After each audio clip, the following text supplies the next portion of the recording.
Sono contento che un uomo di valore come il generale Vannacci abbia deciso di portare avanti le sue battaglie di libertà insieme alla Lega in Parlamento europeo. Mentre a Milano scatta l'applauso, in Veneto l'annuncio di Salvini raggela buona parte della Lega. Scelta incomprensibile per l'assessore Giampaolo Botaccin, non è un valore aggiunto per il partito, gli ha fatto eco Federico Canera. Roberto Marcato, di fatto l'antivannacci del Carroccio, tenta una manovra di emergenza. È tutto evidente che se lui fosse il candidato in tutta Italia, allora serve una riflessione. Se è il candidato, uno dei tanti candidati, vabbè, insomma, non avrà la mia preferenza, ma ne abbiamo viste di tutti i colori in questi anni, insomma, anche con Bossi, insomma, c'erano candidati a volte suggestivi.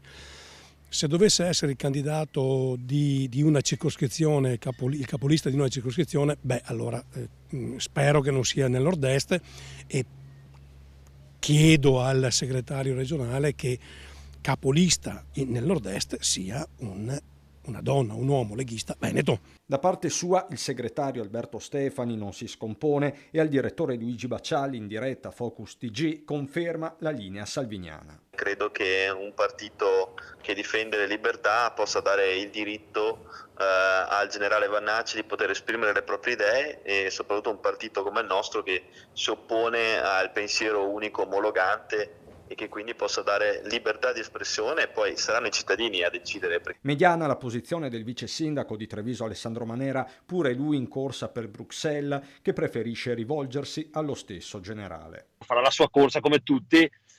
Dispiace che non si sia tenuto conto del fattore territoriale, che per la Lega è sempre stato una nota importante, però gli auguro il meglio, di fare una corsa importante, sicuramente di non alzare troppo i toni, perché noi veneti non ne siamo abituati. Patria, tradizioni, famiglia, il motto già usato da Vannacci, nessun riferimento all'autonomia o ai territori, non un dettaglio se si considera che domenica a Sesto San Giovanni l'establishment di Forza Italia con Flavio Tosi in prima fila lancerà il progetto Forza Nord, preannunciato a Vittorio Veneto qualche settimana fa, non a caso nel giorno dello strappo ufficiale di Gian Antonio D'Arè dalla Lega.